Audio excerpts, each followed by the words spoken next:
बिस्मिल्लाहिर्रहमानिर्रहीम। अस्सलाम वालेकुम। आप देख रहे हैं DNN न्यूज़ और मैं हूं गुलाम ज़हरा। अब रुख करते हैं खबरनामे की तरफ। खबर शामिल करते हैं इलाहाबाद से।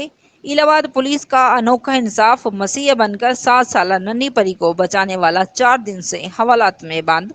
SHO की बेहिसी के बाद आला पुलिस अफसरान को इतला देना भी जुर्म बन गया।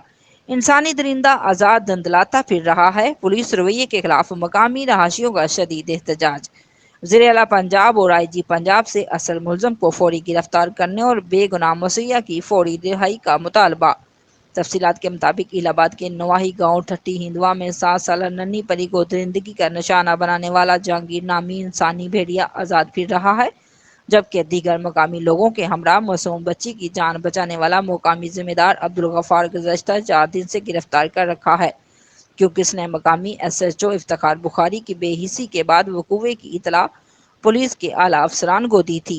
मुकामी पुलिस वकूवे को दबाने की भरपूर कोशिश करती रही, मगर आला हकाम को वीडियो सबूत मिलने पर SHO को मजबूरन मुकदमा दर्ज करना पड़ा। मगर पुलिस ने असल मुलज़म जहांगीर को गिरफ्तार करने के बजाय मसीहा अब्दुल गफ्फार को ही गलत तरीके से मुकदमे में शामिल कर दिया। मुकामी सहाफ़ियों ने राब्ता करके तफ्तीशी अफसर मोहम्मद अमीन से पूछा कि मरकजी मुलज़म जहांगीर को गिरफ्तार क्यों ना किया गया है, जिस पर तफ्तीशी अफसर ने बताया कि मुलज़म जहांगीर ने अबूरी ज़मानत करवा रखी है, मगर ताहाल हमारे पास रुपकारी नहीं पहुंची है।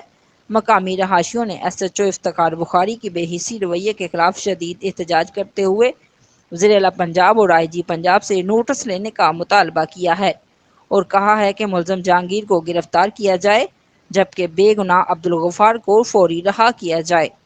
Report Shumaila Hashmi, DNN news Allahabad. अब तक के लिए इतना ही। मज़ीद खबरों के लिए हमारे साथ रहिए।